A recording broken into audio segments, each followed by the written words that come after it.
வாழ்க வளமுடன், சுகம் சூழ்க. நற்பவி நற்பவி நற்பவி. இறைவனோடு இணைந்திருப்போம். சிவபெருமானை வழிபடுவதன் மூலம் வாழ்க்கையில் எல்லா நன்மைகளையும் பெறலாம் என்பது பக்தர்களின் நம்பிக்கை. சிவபெருமானை வழிபடுவதால் மன அமைதி பெருகும். தியானம் மற்றும் யோகாவின் மூலம் சிவபெருமானின் அருளை பெற்று மன அழுத்தத்திலிருந்து விடுபட்டு வாழலாம். சிவபெருமானை வணங்குவதால் தீராத துன்பங்கள் நீங்கும். கஷ்டகாலங்களில் சிவபெருமானை வழிபடுவதால் துயரங்களிலிருந்து அவர் நம்மை விடுவிப்பார். சிவபெருமான் ஞானத்தின் கடவுளாக விளங்குகிறார். அவரை வழிபடுவதன் மூலம் ஞானம் மற்றும் அறிவை நமக்கு வழங்குவார். சிவபெருமானின் அருளால் வாழ்வில் எல்லா வளங்களும் கிடைக்கும். செல்வம், புகழ், ஆரோக்கியம் போன்றவற்றை அருளக்கூடியவர் சிவபெருமான். சிவபெருமானை வணங்கி வருவதால் செய்த பாவங்கள் நீங்கும் என்பது ஐதீகம்.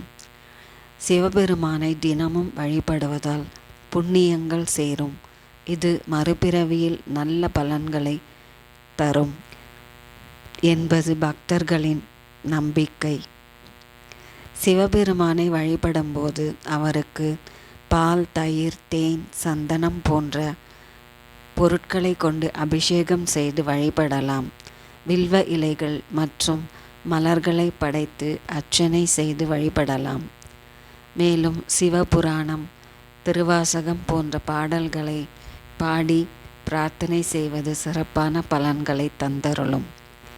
சிவபிரானை வழிபடுவதற்கான சிறந்த காலமாக கருதப்படுவது பிரதோஷ காலம் மற்றும் சிவராத்திரி போன்ற நாட்களாகும்.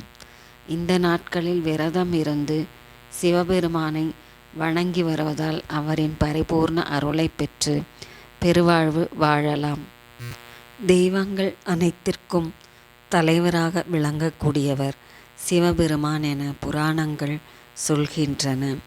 அதனாலேயே சிவபெருமானுக்கு மகாதேவன் என்ற திருநாமம் ஏற்பட்டதாக சொல்லப்படுகிறது. சிவபெருமானின் அருள் இருந்தால்தான் பிறப்பு இறப்பு இல்லாத முக்தி நிலையை அடைய முடியும் என்கிறார்கள் ஆன்றோர்கள். பக்தி செய்வதும் முழுவதுமாக சரணாகதி அடைவதுமே சிவனின் அருளை பெறுவதற்கு மிகச்சிறந்த வழியாக சொல்லப்படுகிறது.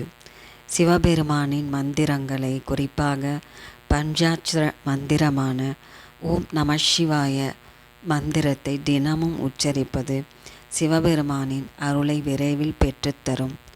சிவபெருமானின் திருநாமங்களை மீண்டும் மீண்டும் நாம் ஜெபிப்பதால் சில குணங்கள் நமக்குள் வர துவங்கும். சிவபெருமானை உணரும் ஆற்றல் கிடைக்கும்போது அவரின் அருள் முழுவதுமாக கிடைக்கும். சிவ வழிபாடு தினமும் செய்வதும், சிவலிங்க ரூபத்திற்கு தொடர்ந்து பூஜைகள் செய்து வருவதும் ஆன்ம பலத்தை அதிகரிக்கும். சிவலிங்கத்திற்கு பால், தயிர், தேன், தண்ணீர், சந்தனம் ஆகியவற்றால் அபிஷேகம் செய்து மலர்கள் படைத்து பூஜை செய்வது சிவபெருமானின் அன்பை விரைவில் பெற்றுத்தரும். சிவலிங்கம் என்பது சிவனின் அருவுருவமாகும். சிவலிங்கத்திற்கு அபிஷேகம் செய்து வழிபடுவதன் மூலம் சிவபெருமானின் அன்பை விரைவில் பெற முடியும். சிவபெருமானுக்கு ருத்ராபிஷேகம் செய்வதன் மூலம் காதல், திருமணம், மகிழ்ச்சி, செல்வம், சக்தி, ஞானம் போன்ற அனைத்து செல்வங்களையும் பெற்று பெருவாழ்வு வாழலாம்.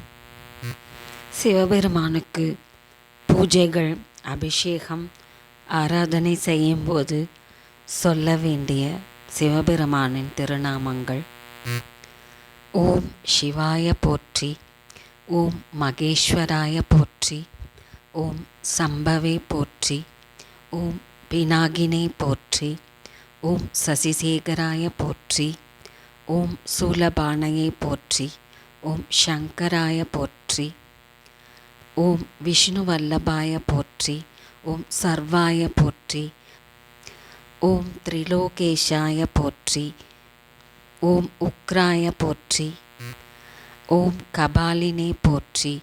ஓம் காலகாலாய போற்றி. ஓம் ஜடாதராய போற்றி. ஓம் கைலாச வாசினே போற்றி. ஓம் பரமாத்மனே போற்றி. ஓம் சோமாய போற்றி. ஓம் யஞமயாய போற்றி. ஓம் வீரபத்ராய போற்றி. ஓம் கணநாதாய போற்றி. ஓம் கிரீஷாய போற்றி. ஓம் பர்க்காய போற்றி. ஓம் கிரிப்பிரியாய போற்றி. ஓம் ஜகத்குருவே போற்றி. ஓம் ருத்ராய போற்றி. ஓம் திகம்பராய போற்றி. ஓம் அஷ்டமூர்த்தயே போற்றி. ஓம் சாஸ்வதாய போற்றி. ஓம் சுத்த விக்கிரகாய போற்றி. ஓம் பாப விமோச்சகாய போற்றி. ஓம் மகாதேவாய போற்றி போற்றி. ஓம் பசுபதையே போற்றி போற்றி.